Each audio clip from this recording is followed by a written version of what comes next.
the Ask Brien radio show, AskBrien.com. And you're listening to KHTS 1220 and 98.1 FM. And both of my co-hosts, I'm teary-eyed today, both of my co-hosts are not here. I've been abandoned. Do you know what a Brien abandoned sounds like? I am crying, because both of my co-hosts are unavailable. Where are they? Well, you know, sometimes people have to take a little time off for certain events, and that's where they are, so they're both gone. So, Alex Grossman, be well soon. Lindsay, man, be well soon. You're listening to the Ask Brien radio show now. Mr. Engineer, how do you spell Brien? Test. Test, go. All right, so you spell Brien B-R-I-E-N, sir. That's correct. The only way to spell Brien is with an E. There is no such wording as B-R-I-A-N, B-R-Y-A-N. It's B-R-I-E-N, because the only way to spell Brien is with an E. Now, for those of you who have never, ever, ever listened to the Ask Brien radio show, well, there's a couple of things. And by the way, I do have to say something. We are in the Southern California. There are a lot of fires going on. Hopefully, everyone is safe. Hopefully, everyone's home is safe. And a word out to those people. We're all counting on everything being good. And while we're going on our show, there are sporadic blackouts. Hopefully that won't hit our show as well. But if it does, it does. Hoping none of that happens. But we want everyone to be safe. And that's the most important thing. So if you're listening to Ask Brien and there's a fire around and they say evacuate, I will, at that one moment, allow you to leave the Ask Brien radio show. But otherwise, stay tuned so you don't miss anything. Now, getting back to Ask Brien, and Ask Brien is A-S-K-B-R-I-E-N, because the only way to spell Brien is with an E. The Ask Brien radio show is part of the AskBrien.com network, AskBrien.com. Ask Brien website allows people to solve business problems.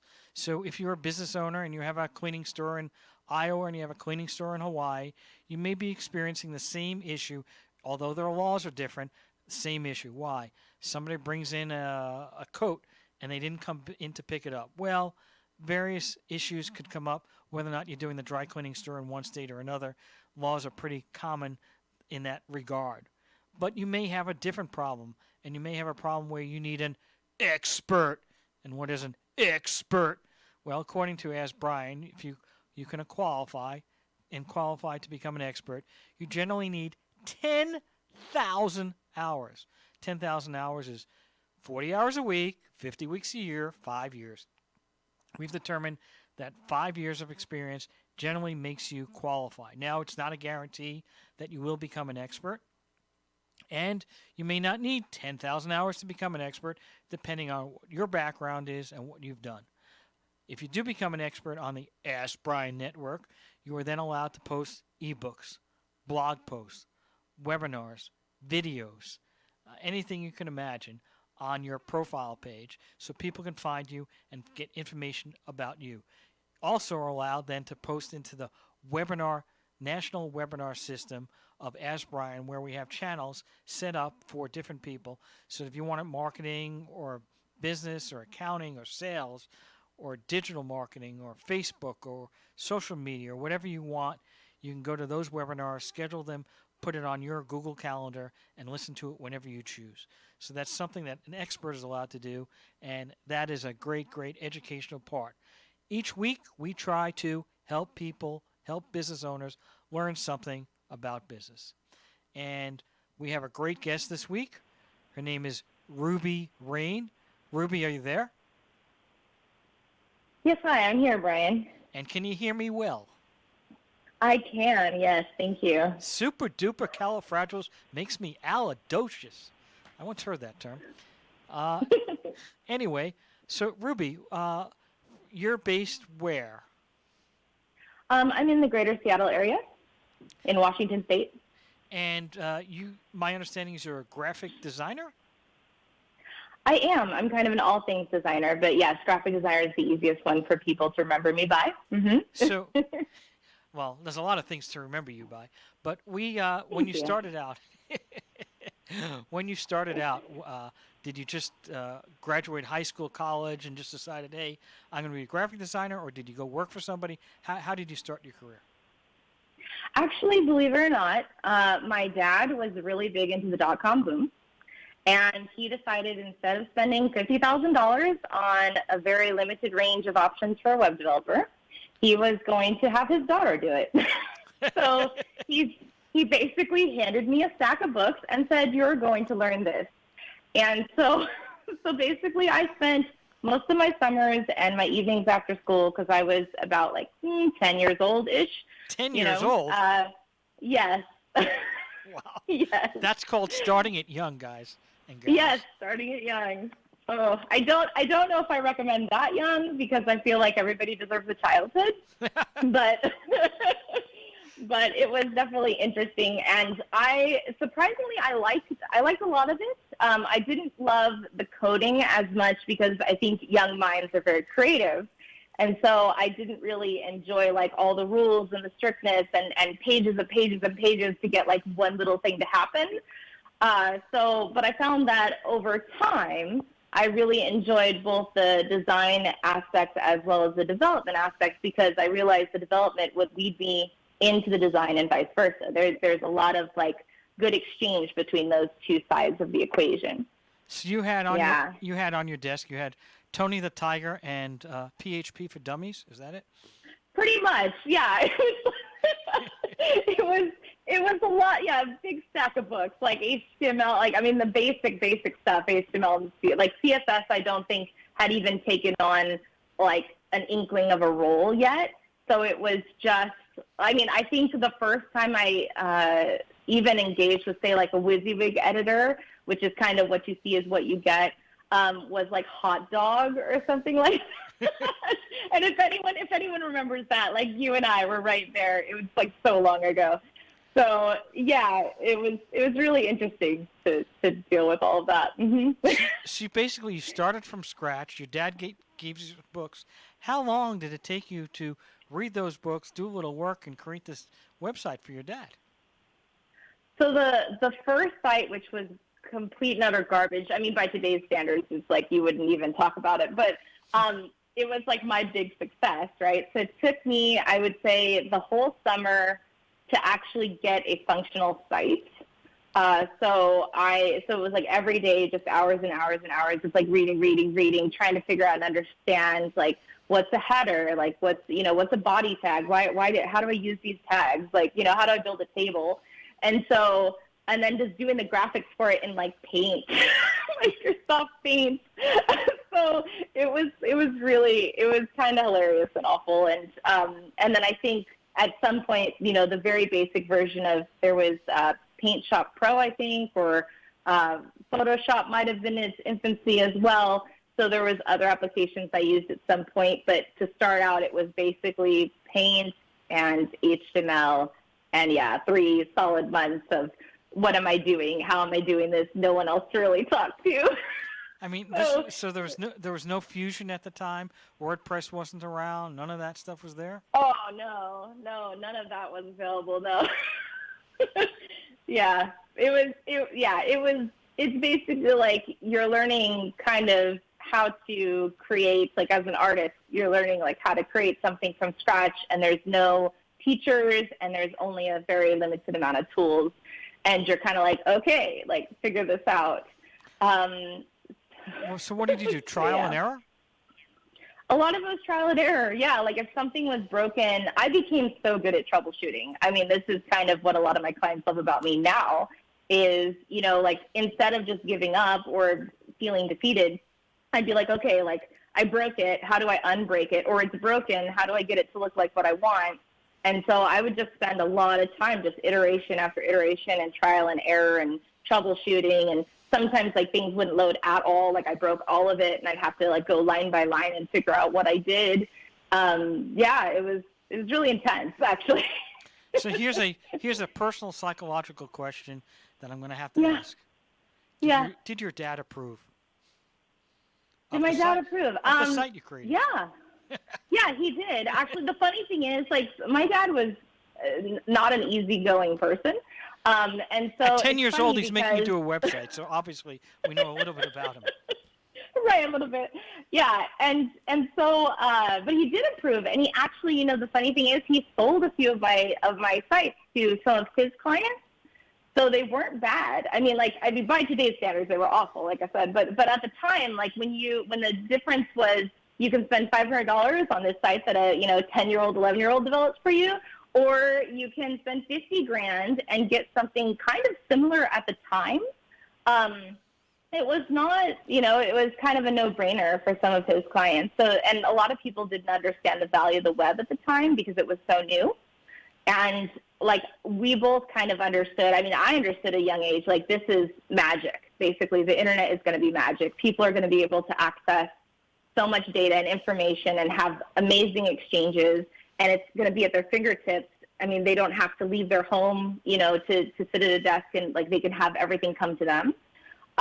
So that was kind of the pitch at the time. And some of those sites, believe it or not, for a good 10 years after I built them, they were still online. I was like, oh no, you need to change that. It's been too long.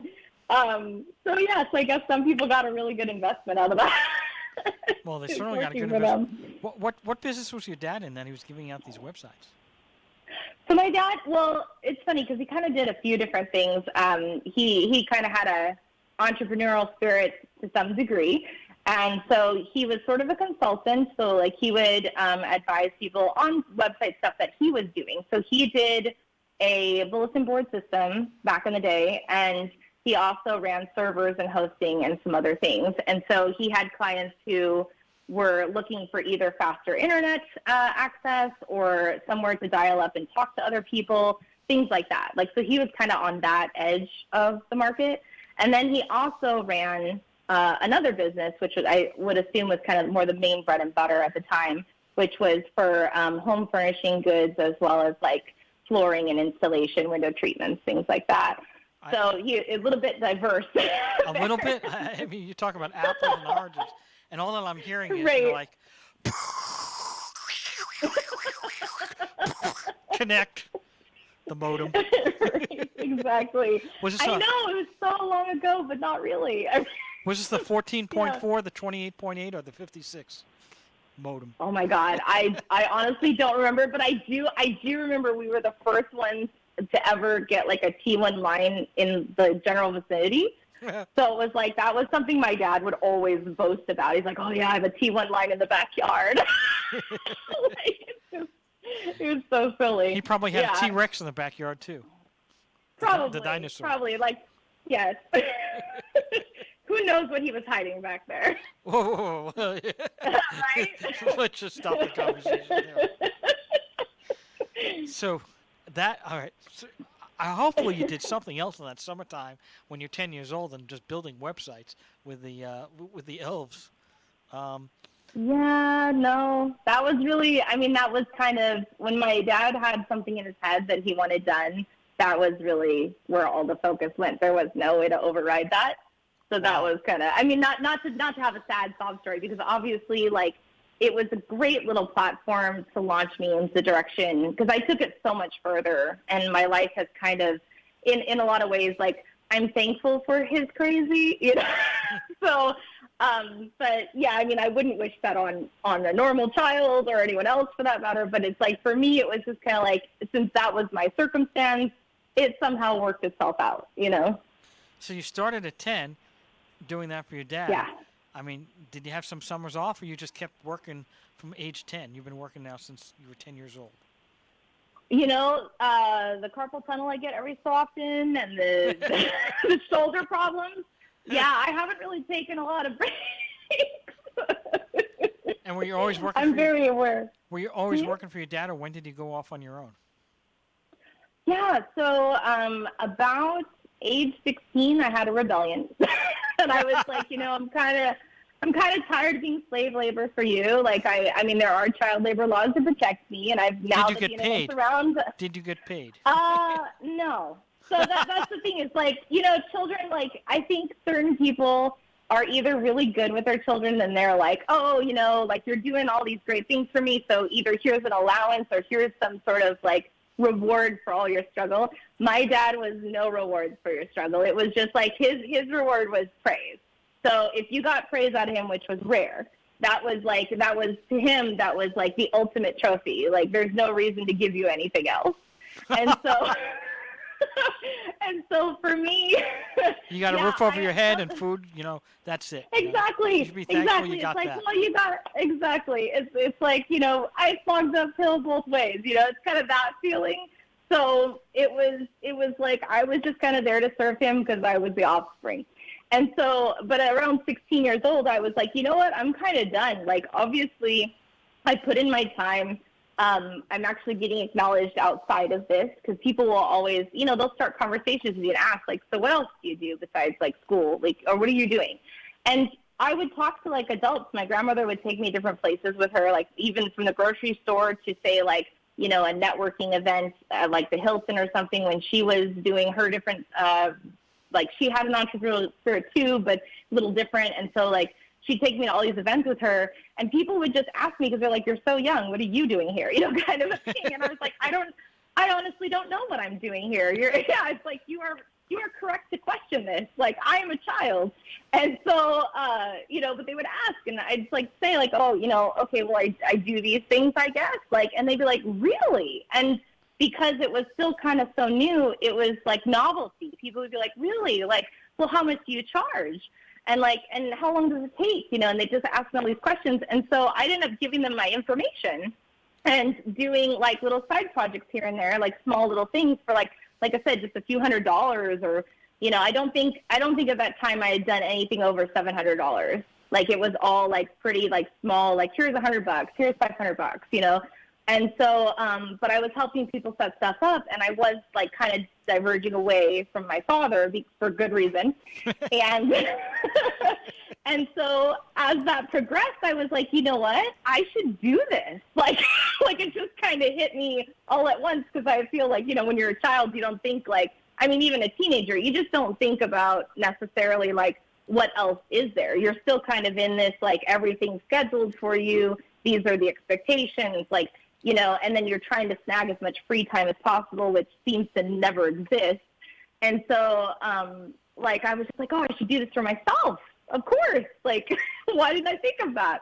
And so when I was 18, I formally launched my first business where I had obviously my own website and my portfolio was up there and my contact information. Oh, you know, it's like, it was so crazy to just put myself online and be like, yeah, like I've been doing this for the people and like now I'm a thing, you know?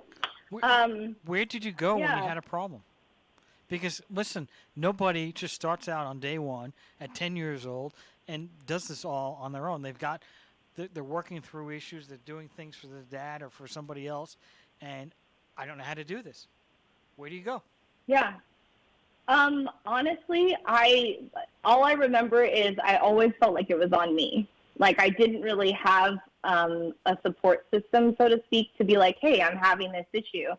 So if I couldn't find it online, maybe I did a few searches there, but you know, back in the day, the search engine wasn't that great.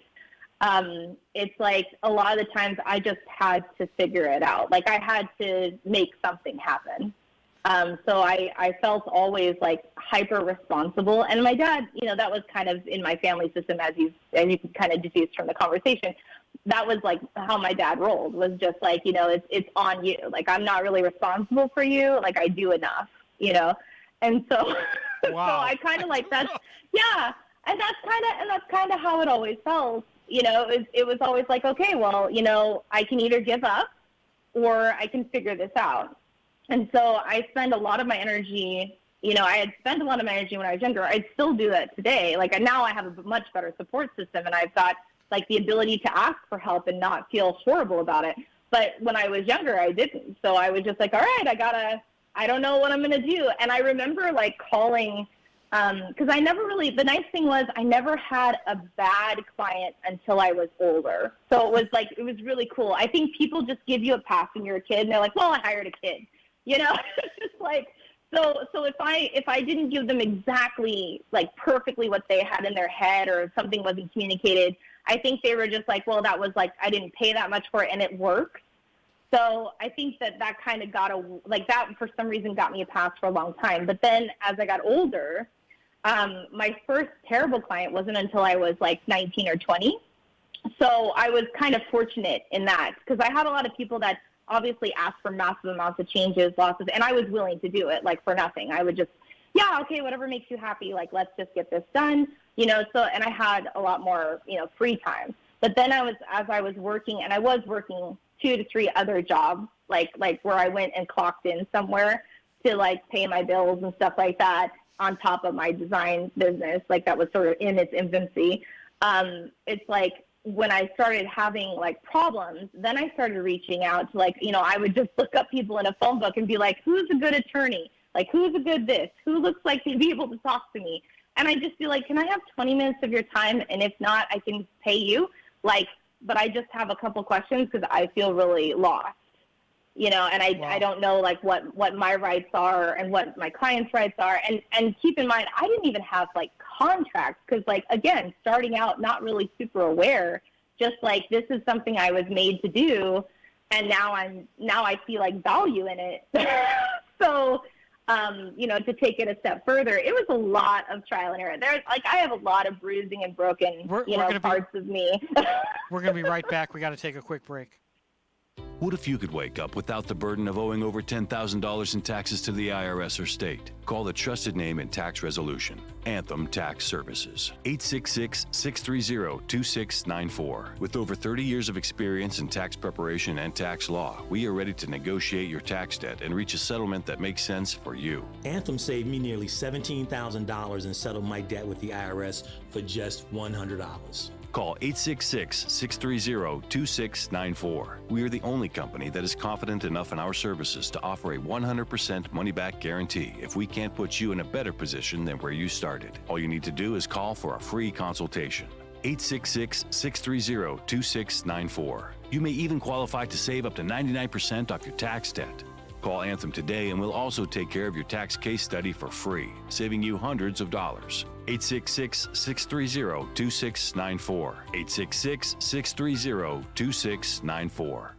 Olive Terrace Bar and Grill is the hottest new Mediterranean fusion restaurant in Santa Clarita with unique delicacies like seafood right off the boat, mouth-watering prime steaks, artesian sandwiches, delicious pastas, and tasty kebabs. Unwind on their cozy outdoor patio at their weekend champagne brunch. Full menu and weekly specials at oliveterracebarandgrill.com. Check out their full bar and happy hour daily specials in Valencia on Copper Hill and Newhall Ranch Road by LA Fitness. Olive Terrace Bar and Grill, delicious food seasoned with love.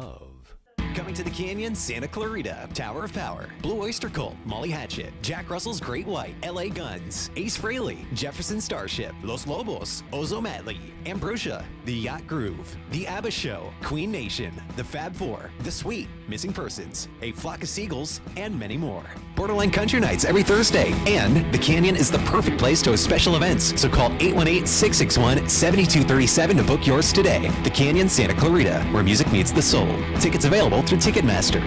If you're in danger of losing your home to foreclosure, you need an expert. Hi, I'm Rich Sherman with Alta Realty. I've helped hundreds of Santa Clarita residents save their homes completely for free. I've got just over 20 years experience and a loan modification success rate of over 80%. I can negotiate better terms with your bank and I can save your home from foreclosure. And again, we do this completely for free. So if you're in any danger, please call me today at 661-714-1400. That number again is 661-714-1400. I'm Rich Sherman with Alta Realty, and I'll be happy to help you save your home for free.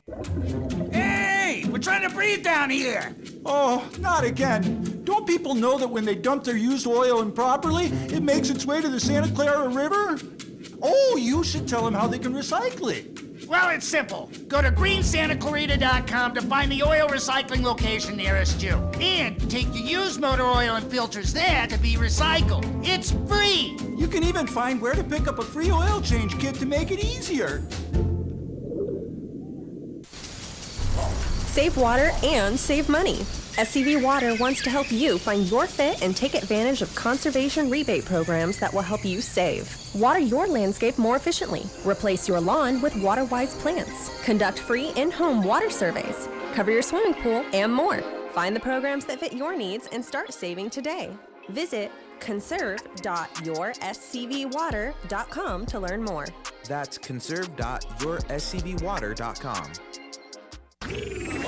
Hometown, your hometown station.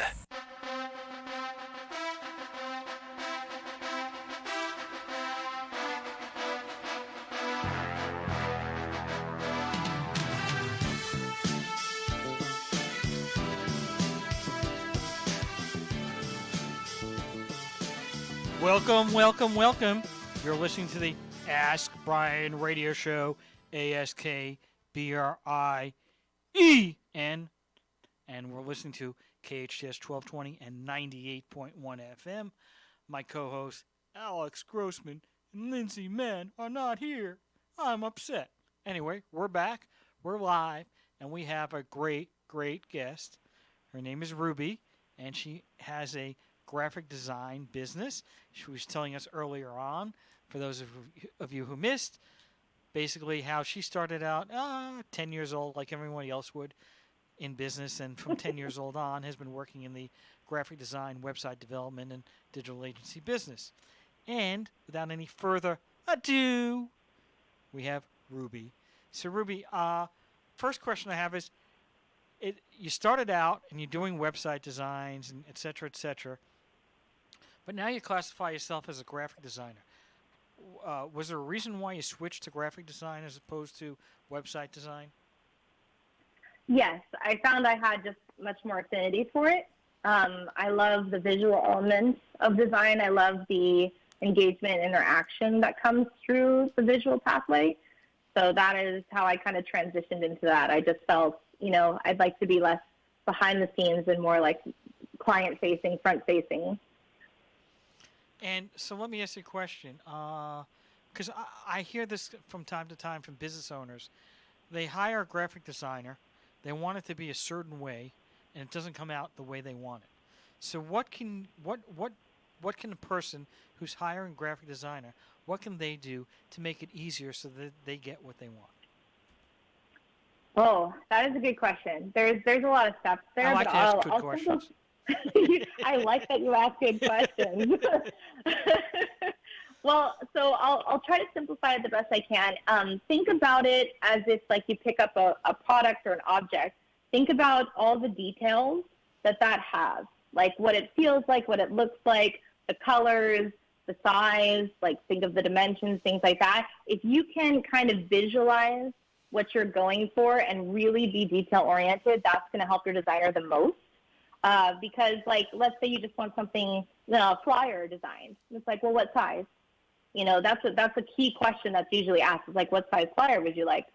Because there's so many different dimensions you can give somebody.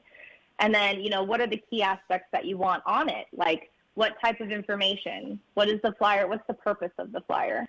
What's your end goal when someone looks at this? What do you want them to feel? What do you want them to immediately know?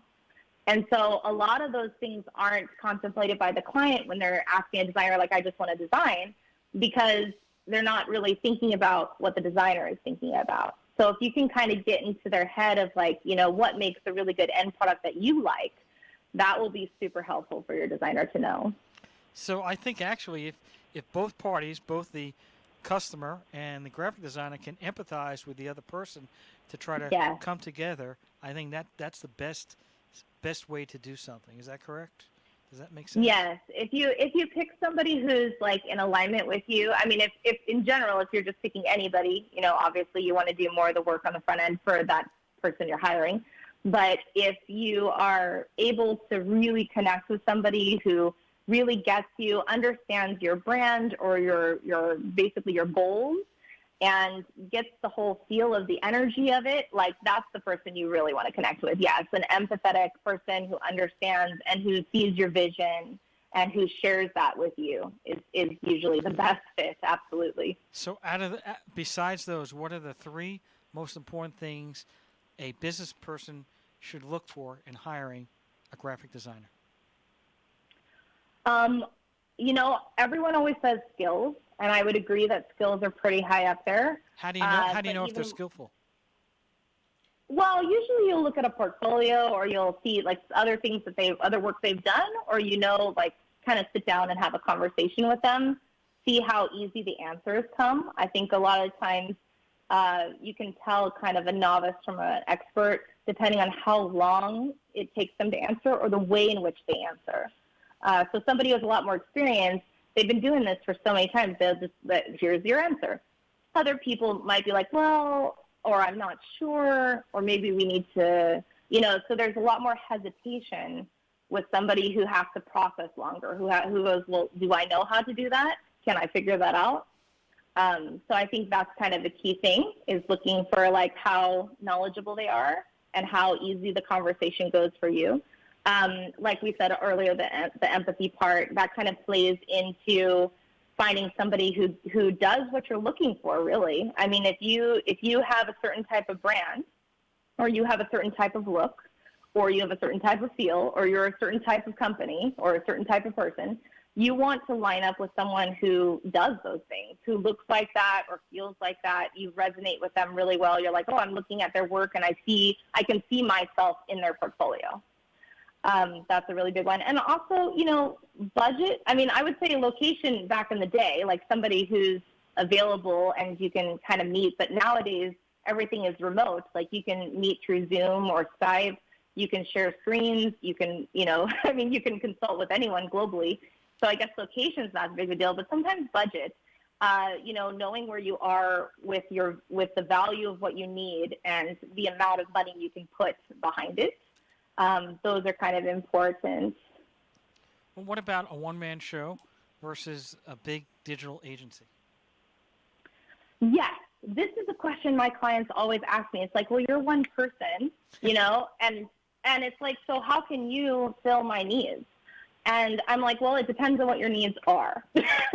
So basically, if I'm able to handle your project, I am just able to handle your project. If I can't, then yes, you're going to want to go bigger, or we're going to want to find other contractors to create a team. So the difference really is, what is it that you need? And again, how are you lining up? So if you have a $10,000 to $50,000 budget, a larger agency will look at you because they're like, okay, great, we've got enough to start with. But if you're a small business, and you're like, I just need a logo and a website and maybe some business cards and maybe some signage for my retail shop, or maybe this or maybe that. It's like, if that's scheduled correctly, a single designer can handle all of that workload. So it's really about time management, project management, and budget in that. If you need something turned around tomorrow, there's not a lot of places that will want to do that. And it will cost you a lot. But if you need something over the next 6 months and you're like, I want to start with a logo, then I want to move into, business cards and signage, then I want to move into a website, then I want to do some social campaigns, that is completely manageable by a single person. Now, if it goes to a big agency, is it more than one person? Do they generally have more than one graphic designer working on the project, or do they just have one graphic designer? So it doesn't really matter if you go to a company with 10,000 people or one person, because there's only going to be one graphic designer working with you. Honestly, believe it or not, a lot of times it's the price tag that changes that for someone. So even if you go to an agency, if you don't have a lot of money, they're not assigning a lot of their staff to your work because you're not a big ticket item for them, which is unfortunate, but it's just the fact of business. Like, people have to make money. So typically they'll have a creative director and they'll assign it to a junior designer or somebody. And maybe you'll get a designer and a developer, depending on the skill sets of their team and how big the company is and how much resources they have to allocate to your project. If you do have a bigger budget, yes, of course, they'll assign you a team. So you'll probably have like someone who's managing all your marketing campaigns, a graphic designer, a developer or two, maybe a couple of designers actually, based on the size of your project. So there's a lot more manpower behind what you're doing if you have more funding. So it really depends on unfortunately, a lot of it is really dependent on the project size, and it depends on the budget. So that's kind of the main factor between those two. Now, here's the question I have, and the answer should be, hopefully, it shouldn't matter. But does spending more money get you better quality? In my experience, It can, but it is not necessarily the final factor for that. A lot of the quality is dependent on the professional you're hiring. So there are people, I mean, I know designers that charge less than me and charge 4 times more than me easily. And I would say their work is not necessarily even at the same caliber. It just depends on what's a good fit for the client and what the end product needs to look like. So if you're spending, I mean, some people will say, oh, like if you compare cars, it's like a Geo Metro to BMW, like which one do you want, right? But that's not, I mean, the price tag there is you understand why. You're very aware of what you're getting. With service-oriented end products, the idea behind that is you need to find someone who's very knowledgeable, who's very good, and what they charge is just what they charge. There's not really an easy way to define like, oh, if I always pay $5,000 for this website development, I'll always get the same thing. It doesn't work like that in this market because everybody is so unique as a provider. So it's really got to be, the client has to be a bit more savvy when they're trying to pick out who they're working with and ask the right questions, you know, like we were talking about earlier, and really get a feel for what that, if they can see themselves in this person's portfolio, that's probably a good fit. If you can't, there's a high probability that even if this person could take you somewhere, it's not about the money. It's about can they and will they. So let's go over a logo, all right? So yeah, people come to me because I do trademark registrations. And people come to me and they go, does it matter if I go to the Quickie logo guy for $150 or $700 to have a semi-customized logo or $1,500 to have a logo done by someone else? Because it only matters based on how much time and money I'm spending on branding my name. Does it really matter what the logo looks like? So how do you answer that? Oh my God. Yeah, that's like, it kills my heart every time because I know so many people that, like so many business owners, especially when they're just starting out and they have no money and they're like, I have to be smart with my money. I have to, you know, really conserve. So I can only do like a $50 logo. And it's again, you know, this is one of those areas where if you can get a lead designer to design you an epic logo for $50, you are ahead of the curve and go for it. But if you're going to go to one of these sites where, I mean, like there's so many sites right now where design is kind of that commodity. It's just like you're pitching like a little bit of money to a piranha tank and whoever eats it first like wins kind of a thing. And it's unfortunate because as a business owner, as someone new to the market, like you don't understand the value of a logo. And so what I'd say is like, think about your face, you know, your face and your body, and think about how much care and energy you want to put into this beautiful expression of yourself as a human being. It's the same with a logo. Like you don't want to just slap anything across your business and be like, done. You know, no matter how hurting your budget is, it's better to just save up the money and do it right, because this is going to be with you. If it's done right, it will be with you through the life of the company. If times change or things change, yes, certain brands will modify their logo or their look to keep up with the times. But you'll notice like Apple, for example, or any of these other companies, even when they do their rebrand, it still embodies the original vision. It still has a lot of that same expression. They don't usually go too far away from it, because they've already established themselves and people recognize it and it already matters. There's a lot of energy behind that already. So when you're branding yourself, you really want to look at if this is going to be with me for life. Like let's say you're tattooing it to your body. Is this the right choice? That's the question. Well, but a tattoo and a lot of can be people don't removed, ask no? that. A tattoo can be removed and a logo can be redesigned. It's just, it costs so much money and like clients, it's kind of like what you're interfacing with clients with. So to change anything that a client interfaces with is to bring change into the equation. And nobody, if we're all being honest as human beings, nobody likes change.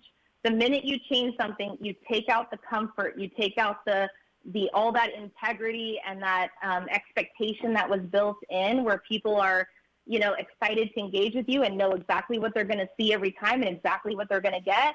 And when you shake that foundation, it takes time to rebuild it. It takes time to get people used to the new thing. It takes time for them to, trust you again and to want to engage with you again on a deep level. So shaking people's foundations is expensive. It's expensive for the company because one mistake or one massive change that changes their mindset about you can cost you all that revenue and all that engagement and all that relationship. So that's why it's really important to look at every step of your business as, is this the best decision I can make for the long term and for like the life of my company? Well, we have about another minute and 10 seconds before we got to take a break.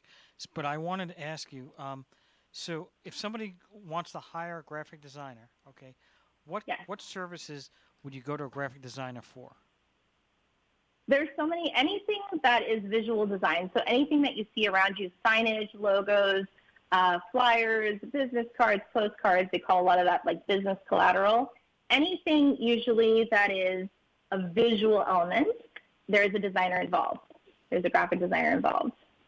What about websites? Yeah, I got about 45 seconds and we'll have to take a break. 45 seconds.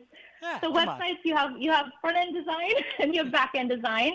And a designer, as long as they say they're a web designer as well as a graphic designer, that would be web development and web design. If they don't claim to do design for web, I would leave them alone if that's what you're looking for, So basically for web, if they say web, they do web. For graphic design, if they say they do graphic design. But I wouldn't necessarily consider those interchangeable unless the designer says they are. Well, we're going to have to wait for the next question because we've got only 10 seconds, and I don't want to ask it yet. But we'll be right back. We're taking a break. Healthcare can be difficult if you're underinsured or have Medi-Cal. And only limited time to find the Family answers. What facility could take the best care of Mom? Then my mother's social worker gave me a brochure for assisted living locators and informed me that assisted living locators is recommended by more healthcare professionals than any other agency. Call Shannon at Assisted Living Locators, 544-1004. That's 544-1004. Healthcare can be difficult if you're underinsured or have Medi-Cal. Samuel Dixon Family Health Center can help. Services are available on a sliding fee schedule. The mission of the Samuel Dixon Family Health Center is to give the Santa Clarita Valley access to affordable, quality primary care. There are 3 locations to serve you: Canyon Country, Newhall, and Valverde. Go to sdfhc.org for more information and to find the location most convenient for you. We salute the combined efforts over the many years to make Castaic High School a reality. Many behind the scenes did the hard work. The past and current William S. Hart School Board members, Steve Sturgeon, Joe Messina, Bob Jensen, Linda Storley, and Dr. Sharice Moore, Superintendent Vicki Enbreck, Castaic Principal Melanie Hagman, and so many others. We at the Castaic High School Construction and Spirit Companies are honored you allowed us to be part of this amazing project.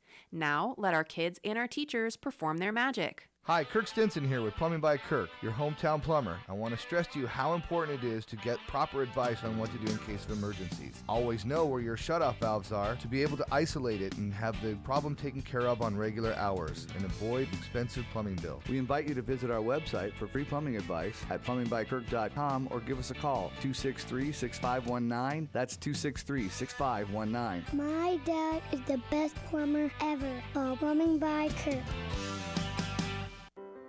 If you have a business problem, if someone doesn't honor their agreement and you need an aggressive attorney with over 27 years experience, the Law Office of Peter Bronstein has helped partners resolve disputes, franchisees resolve disputes, and other business owners who have a challenge. Let the Law Office of Peter Bronstein take your stress away. Visit lacorporateattorney.com. Don't wait too long and lose your rights. Solve your business challenge problem today. Visit lacorporateattorney.com. When you're ready to upgrade your audio system, Extreme Autosports can transform the sound in your car. Extreme Autosports SCV, custom audio and video systems from top brands like Alpine, Focal, JL Audio, Pioneer, and Viper for your car, truck, boat, or RV. This is Sam, the owner of Extreme Autosport SCV. Let me show you our extreme difference. Audio and video, wheels, tires, tints, wraps, suspension, full vehicle repairs, and restoration. We take care of your vehicle like it's our own. Extreme Autosports SCV on Soledad, opposite Home Depot. You see so much when you look at your child. A creative spirit that surprises you every day. Curiosity that develops into exploring unique passions. A little leader growing every day to discover who they are, what they love, and how they can make their mark on the world. At SCVI, we see those same amazing things. Our tuition-free K-12 charter school gives your child boundless opportunities to think critically and imagine freely, with a customized learning program built around each individual student. As iLead's founding school, SCVI combines an immersive approach to traditional subject learning with extracurricular activities including STEAM, robotics, theater, music, and sports. SCVI has the only international baccalaureate program in Santa Clarita, with a 10-year proven track record of graduates excelling at top universities. And we're in your backyard, just off the 5 freeway in West Santa Clarita Valley in Castaic. For enrollment information or to learn more about our program, including homeschool options, visit iLeadSantaClarita.org. iLead Schools, free to think, inspired to lead. It's like no other station I've ever listened to. It's great. Your hometown station.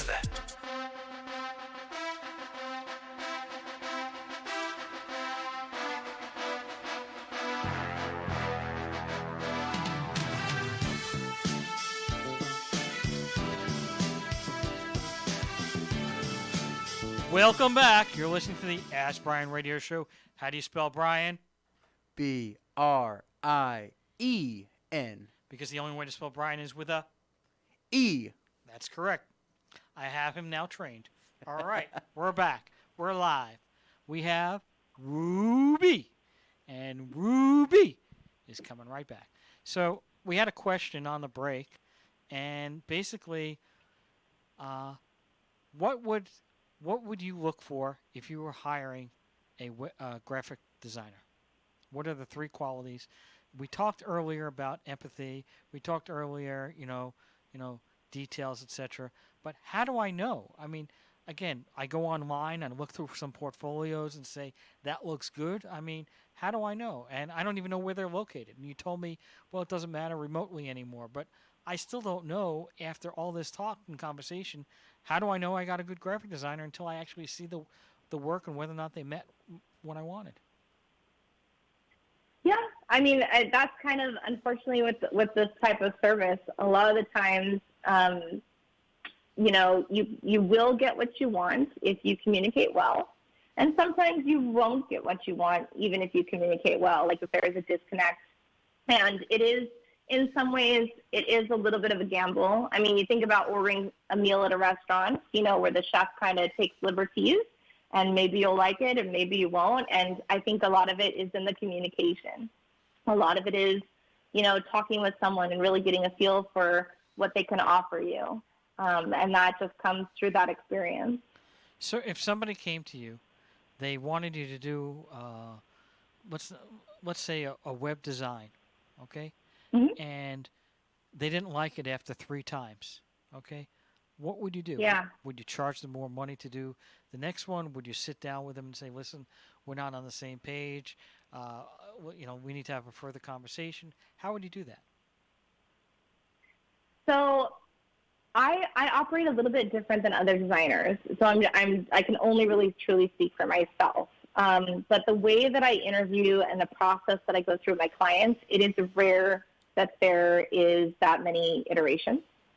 And a lot of that process is, again, asking the right questions, really getting that vibe going empathetically with the client, knowing that I'm on the same page with them. If it did, like in your question, if it did get to 3 rounds of changes and they still were unhappy, I kind of feel like that's probably my failing. If everything else has gone really smoothly and I like the client and it's been a great engagement, I'm like, there's something wrong with me as this instrument of work. And so I would take the hit on the cost and work through it with them until they were happy. If it gets to a place where nothing makes them happy, if I were with a client who, even when they communicate what they want and we believe we're on the same page and we have all these great talks and they're still not seeing it, usually we find a way to either agree to part ways at where we're at because that's what they've paid for at that time, or they can pay more, and what I can do is work with another designer to finish out the project. It is rare. I mean, I think 1% of all my clients ever end up in that category, maybe less. But there have been a couple cases where the person just, you know, I'm not super sure exactly what it was, but just could not get their vision created. And I think they never ended up getting it created because we did part ways, and I never saw anything hit the market from them. So it is rare if you're working with a person who's listening to you, I mean, really listening to you, it is rare to get to that place where you don't have anything viable. So if somebody wants to reach you, how do they connect? You can find me pretty much anywhere online. You can go to Moto.Red, so Moto, kind of like Motorola, but I don't usually want to put that in association because they would come after me. .red is the color, R-E-D. That's the whole website domain. You can also reach me via email. If you want to shoot me an email, it's Ruby, R-U-B-Y, at Moto.Red, so Moto.Red. And, yeah. And unfortunately, that's all we have for today. Thank you very much, Ruby.